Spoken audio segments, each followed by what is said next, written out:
Hello guys, देखिए आज sir past tense के वाक्यों का एक्टिव से पैसिव बनाने का नियम बताएंगे।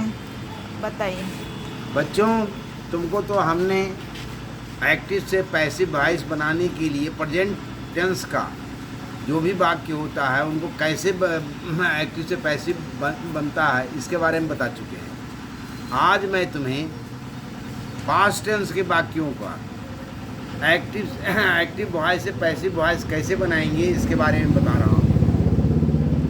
पहला वाक्य जैसे लोग उस तरह जैसे उसमें प्रेजेंट इंडिफिनिट लिए थे उसी तरह से अब ये पास्ट में हम पास्ट इंडिफिनिट को लेते हैं। तो पास्ट इंडिफिनिट में कैसे बनता है? पास्ट इंडिफिनिट का वाक्य बनता है सब्जेक्ट और उसके बाद V2, है ना। जैसे वह खाया, है ना, ही एट। अब इसी को हमको पैसिव वॉइस बनाना है ना। एक्टिव वॉइस में तो हुई ही एट हो गया, इसको हमें पैसिव वॉइस बनाना है तो हम बनाएंगे। उसका बनाने का तरीका है कि सब्जेक्ट होगा उसके बाद बाज बेयर लगेगा, है ना। उसके बाद वर्ब का तीसरा रूप लगेगा, उसके बाद ऑब्जेक्ट होगा। जैसे वह खाया, इसको कैसे बनाएंगे? He was eaten, he was eaten. इस तरह से पास्ट इंडिफिनिट के वाक्यों का एक्टिव से पैसिव बनाते हैं।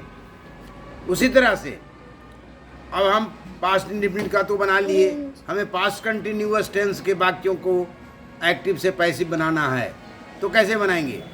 तो तुम तो जानते ही हो कि जिस वाक्य के अंत में रहा था, रहे थे इत्यादि रहता है वो पास्ट कंटिन्यूअस टेंस का वाक्य होता है। जैसे वह खा रही थी, क्या बनाते हो तुम?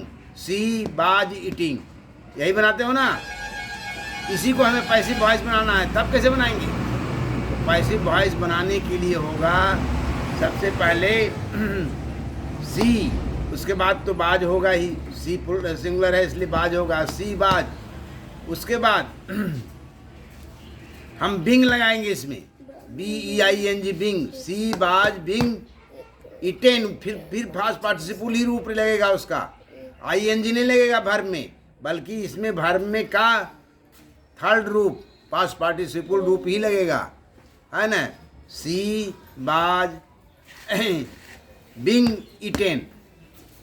इस तरह से हम ये पास्ट कंटिन्यूअस टेंस के वाक्यों का एक्टिव से पैसिव वॉइस बनाते हैं। इतना समझ गए होंगे? हाँ, अब हम आते हैं, हमको पास्ट परफेक्ट टेंस का बनाना है, तब क्या करेंगे? तुम जानते हो कि पास्ट परफेक्ट टेंस का वाक्य वो होता है जिसमें कि लगता है कि काम बिल्कुल हो चुका है पास्ट में ही। जैसे वह खा चुका था, वह पढ़ चुका था, ये सब वाक्य जो होते हैं वो पास्ट परफेक्ट टेंस का होता है। जैसे वह खा चुका था, ही हैज ईटेन बनाते हैं ना। तो इसको अब हमको पैसिव वॉइस बनाना हो तब कैसे बनाएंगे?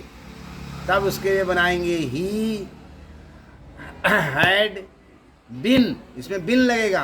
He had been eaten, not eating but eaten, he had been eaten.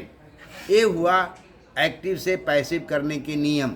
हम ना इस तरह से पास्ट टेंस के हम वाक्यों को एक्टिव से पैसिव बनाते हैं। That's all. इस वीडियो में इतना ही, मिलते हैं अगले वीडियो में, तब तक के लिए बाय बाय।